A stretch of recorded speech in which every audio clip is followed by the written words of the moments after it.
Paano malalaman kung may copyright claim ka? Saan makikita at paano maiwasan?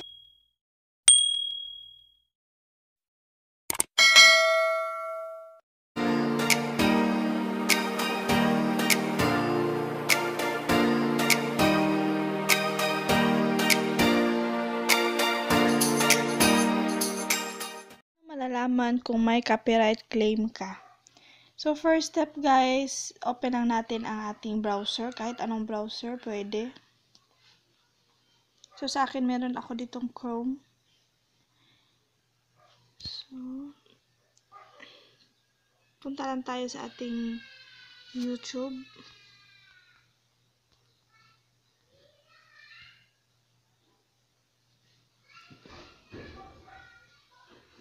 Ayan. Medyo loading siya guys.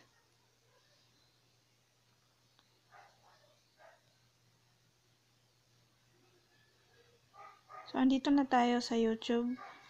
Make sure na ang account ay tama.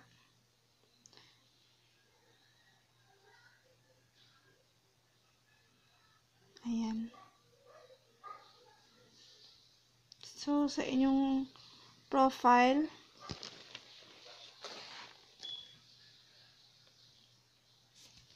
punta lang kayo dito sa inyong Creator Studio.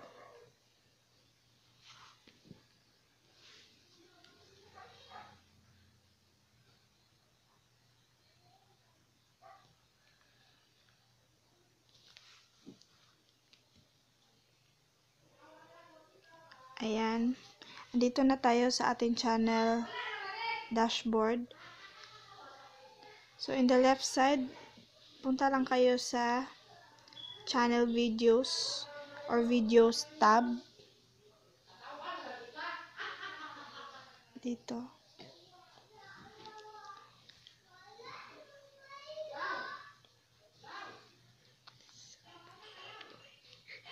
Ayan. So, makikita natin lahat ng ating mga uploaded videos. Kung marami kayong video, guys, click lang natin itong tatlong line sa gilid. Ayan. Meron dyan, copyright claims.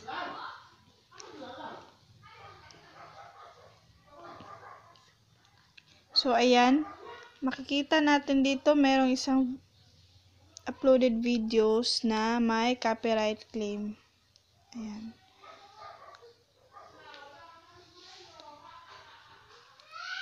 So, mabuting gawin natin dyan, guys, is yung visibility.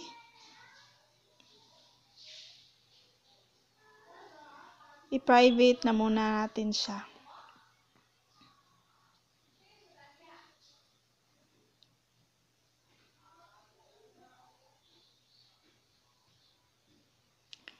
Set natin into private. Ayan.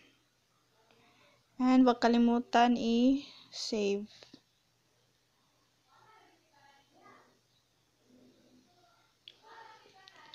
So, na-save na siya, guys. Ang ating copyright claim ay save into private na siya.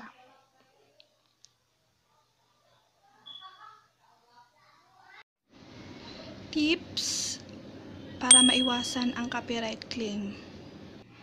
I-private muna natin yung video na gusto nating i-upload para makita kung may copyright claim ba siya o may copyright strike. Kung may copyright yung in-upload nyo, wala yung problema kasi naka-private yun siya. Kayo lang din ang makakakita ng video na yun. Pangalawang tip, huwag gumamit ng mga copyright na music. Huwag din kayong gumamit ng mga videos ng sikat na mga artista o yung mga malalaking YouTuber. Maraming non-copyrighted music sa YouTube na free download lang.